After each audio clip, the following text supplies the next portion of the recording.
Para los rabinos y apocalípticos era muy importante la cuestión del cuándo llegará la intervención decisiva de Dios, cuándo terminará el dolor y la opresión del pueblo.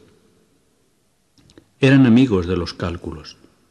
Desde esas preocupaciones se acercan a Jesús y le preguntan insistentemente por el cuándo de la llegada del reino. Dice el evangelista Lucas: habiéndole preguntado los fariseos cuándo llegaría el reino de Dios, Jesús les respondió: el reino de Dios viene sin dejarse sentir. Y no dirán, vedlo aquí o allá, porque el reino de Dios ya está entre vosotros. La respuesta de Jesús a la pregunta de los fariseos es que el reino de Dios se hace ya presente y operante. Pero la misma respuesta tiene un sentido polémico. Jesús no entra sin más a la curiosidad de los apocalípticos. No está interesado en cálculos cronológicos. No existe un reloj del universo que señale la hora precisa de la venida del reino. El texto de Lucas pone en conexión esta pregunta con el cuándo de la parusía del Hijo del Hombre y añade un poco más adelante que todavía el Hijo del Hombre tiene que padecer mucho y ser reprobado por esta generación. El presente de la llegada del reino es el lugar del futuro. Es tiempo de preparar el futuro, tiempo de conversión y decisión ante lo que se viene encima. Jesús proclama la cercanía del reino de Dios. Jesús espera esa llegada de una manera intensa e inminente. Cuenta con esa cercanía del reino. Centra toda la misión de su vida a la proclamación de esta realidad. Pero Jesús no está interesado en averiguar acerca del día, la hora de la llegada del reino. Cuenta la parábola de la higuera para indicar que el reino está cerca, que hay un nexo entre la promesa y su realización. Confiesa, sin embargo, su ignorancia con respecto al día y a la hora. Remite a la decisión del Padre. Enseña que es absolutamente imprevisible el cuándo de la venida del reino. Puede venir en cualquier parte y en cualquier momento.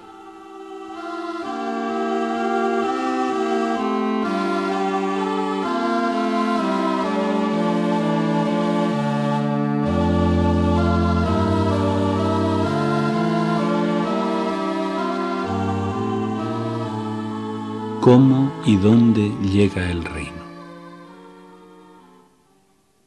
¿Llega por sí mismo? ¿Puede ser objeto de oración?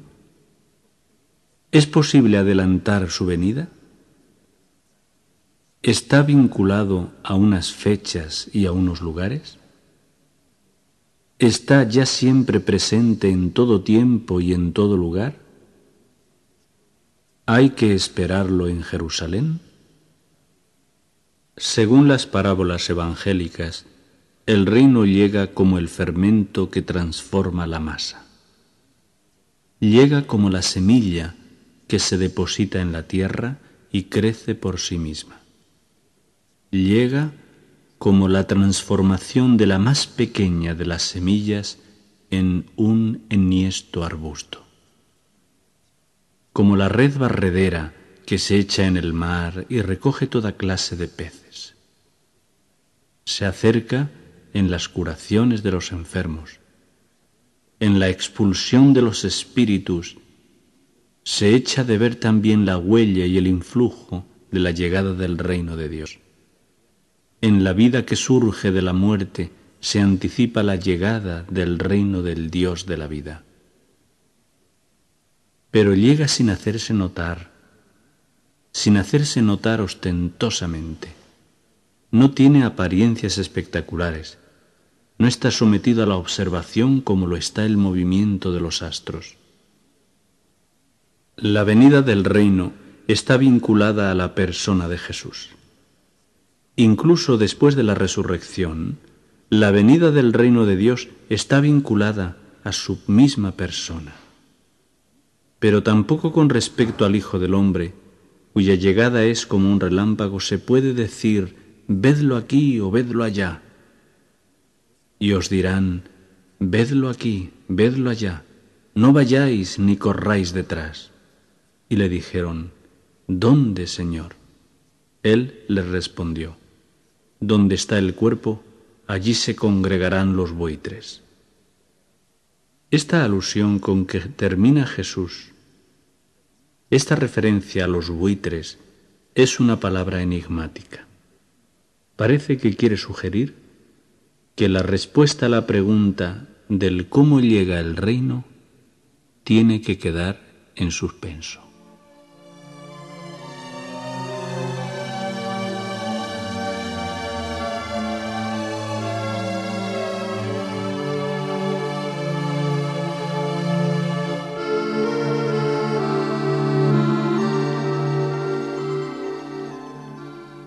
Orar su venida.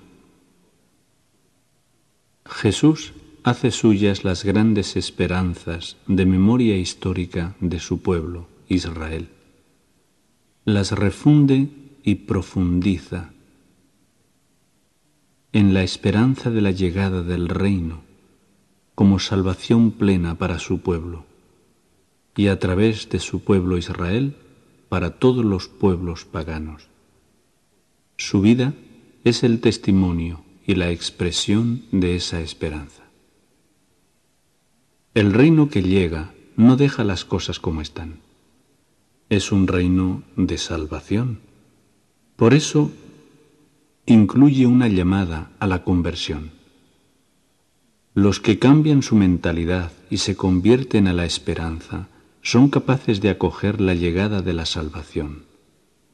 La llegada del reino pone a jaque las viejas estructuras y los vetustos miedos del corazón. Es un brillo de novedad. Lo viejo pasó. Es tiempo de mirar al futuro. Es la oportunidad de estar abierto a la novedad que Dios ha comenzado a crear a través de los labios y de las manos del Mesías Jesús. Jesús nos enseña a orar por la venida del reino. Él mismo no se incluye en la petición, puesto que es la plegaria que da como distintivo del grupo de los discípulos, pero representa el estilo oracional de Jesús. Jesús enseña a orar como Él ora. La súplica por la llegada del reino de Dios forma parte de la oración de los discípulos de Jesús al Padre. La segunda petición representa la ratificación de la primera petición acerca de la santificación del nombre. Los motivos de petición van juntos ya en la oración judía del templo y de la sinagoga, en el Kadís, que la formula así: que haga reinar su reino y germinar su redención. Pedir que venga a nosotros el reino de Dios constituye una súplica escatológica. Supone que el reino ya está inaugurado, que ya se conoce su misterio, que se puede uno preparar para entrar en él, que se puede anunciar su cercanía, pero que todavía es menester suplicar su venida definitiva. ¿Cómo entender el objeto de la petición? ¿Cómo es compatible con la experiencia de que en la misión histórica de Jesús ha acercado el reino de Dios? ¿Qué visión del carácter definitivo del reino subyace a esta petición de la oración de Jesús?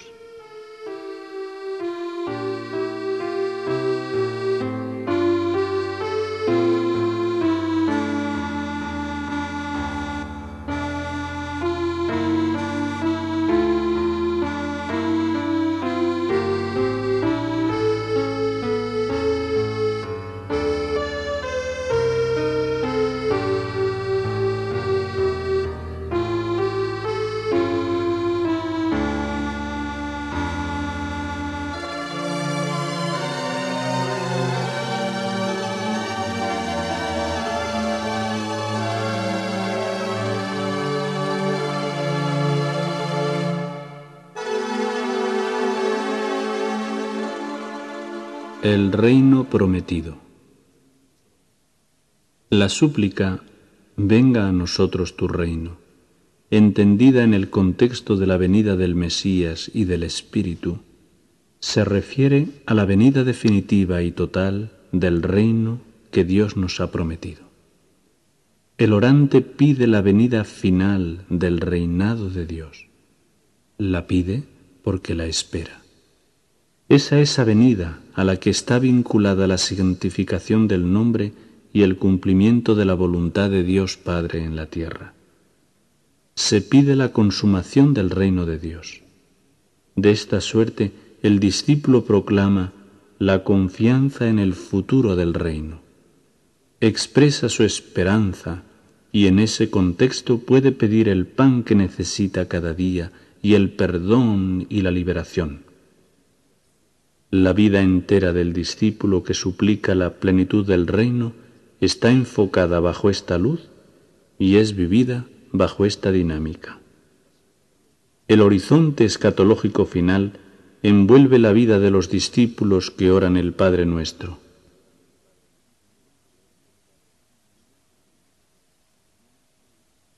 Tiempo de espera y resistencia.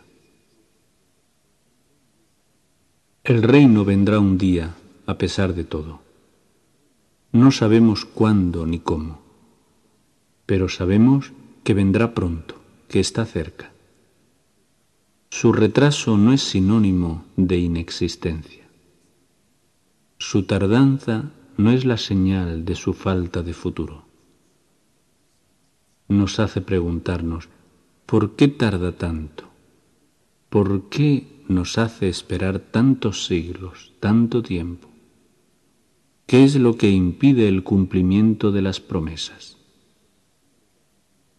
Suplicar la venida del reino es una forma de vivir esperándolo, en la medida en que la oración es expresión de la fe y de la esperanza.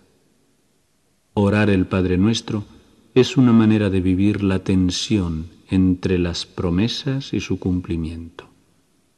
Vivimos bajo las promesas de Dios. Sabemos que es un Dios fiel a sus palabras. No puede no cumplirlas. Suplicar venga tu reino en el contexto del Padre Nuestro es una forma de resistir a la tentación de impaciencia. Es reconocer que el reino es de Dios y no nuestro, que el tiempo de Dios es distinto de nuestro tiempo. Orar por la venida del reino es mantenernos despiertos y vigilantes.